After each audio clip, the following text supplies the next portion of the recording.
Alô, alô, fala Brasil, está no ar, mais um Palavras ao Léo, sua coluna diária de todas as noites, pelo menos segunda a sexta. Comigo, Zé Leonardo, seu cronista preferido. Pois é, cada um tem um cronista que merece.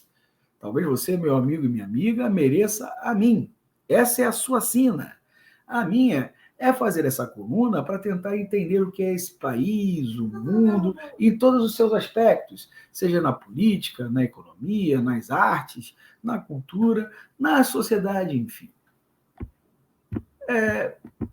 Meus amigos e minhas amigas, né? Quem, quando era criança, nunca roubou aquela bala das americanas, né? Pois é, depois de ontem, acho que roubamos foi pouco naquela época. Calma, não estamos aqui incentivando a delinquência infantil e juvenil. Roubar é crime e deve ser coibido, mesmo em se tratando de crianças. Mas o que era furtar Babalu, House e Balasoft perto dos 45,9 bilhões de reais que de fraude aí, de rombo que as americanas está sendo verificado existir aí nos balanços da americana, né? Digo isto, pois ontem, 13 de junho, um relatório apresentado pela imprensa, ex-gigante varejista, apontou inconsistências contábeis, que na verdade é um eufemismo para a fraude da ordem de 21 bilhões. Entretanto, o rombo é muito maior. Nessas tais inconsistências contábeis, não foram computados outros rombos, como, por exemplo, operações de financiamento de compras, isso aí na ordem de 18,4 milhões, e operações de financiamento de capital, aí já na ordem de 2,2 bilhões, entre outros. No relatório em que admite a fraude, a empresa joga toda a culpa sobre a antiga diretoria e, sobretudo, sobre o ex-CEO da companhia, Miguel Gutierrez, que ficou no cargo por 20 anos, e outros membros desta. Omite-se com isso 3 nomes: Jorge Paulo Lemann, Carlos Alberto Sicupira e Marcelo Herman Telles, o trio ternura dos golpes financeiros. Essa tendência foi seguida pelos principais portais de notícias do país, que, quando os citam, citam perifericamente e dando mais a entender que foram vítimas e não cúmplices de um crime. E aí não estou acusando ninguém, mas não se vê esse cuidado quando se trata de outras pessoas, pobres e negras, por exemplo, que povoam as páginas policiais do país. No caso, estes já são taxados de criminosos, de culpados.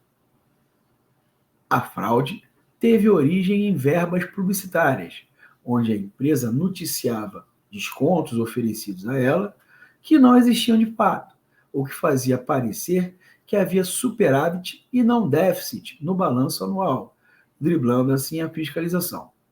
Ou seja, com a maquiagem, o prejuízo se tornava lucro. A fraude só foi possível com a participação em vista grossa de muita gente, inclusive de autoridades. Entre eles, podemos citar o tal trio Ternura e até mesmo o Banco Itaú, cujo nome aparece em uma troca de e-mails entre diretores de empresa,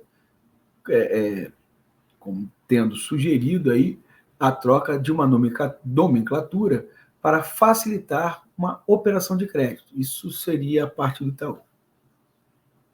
Não tenha dúvidas. O relatório da imprensa e o silêncio, o relatório da empresa, desculpe, e o silêncio da imprensa sobre o nome do trio indicam que está em curso uma operação abafa. Quem mais estará envolvido?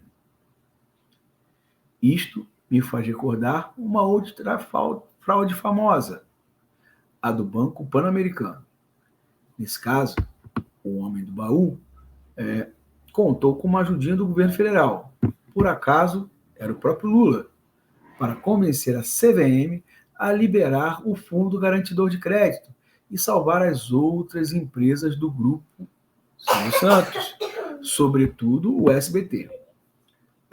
Haverá esse conluio agora? Os ricos sempre recorrem ao Estado em momentos de crise. Engraçado, né? O pobre recorre ao outro pobre, o rico recorre ao Estado. E depois querem advogar o Estado mínimo, né?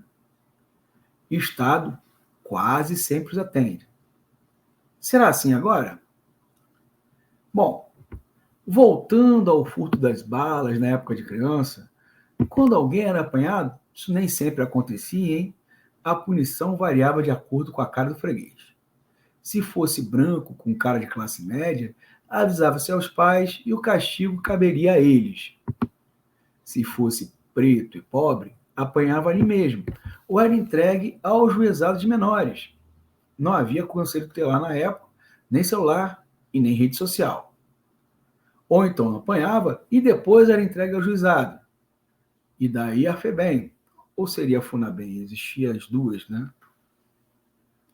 Seletividade, classismo, até mesmo nessa hora. Imagina ao se tratar de 45,9 bilhões.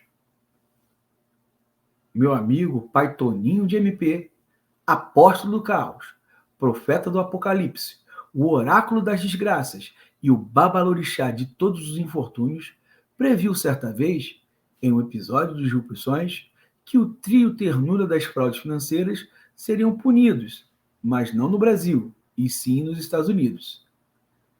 Por enquanto, ele acertou na parte referente ao Brasil. Será que a bola de cristal de Pai Toninho é assim tão boa?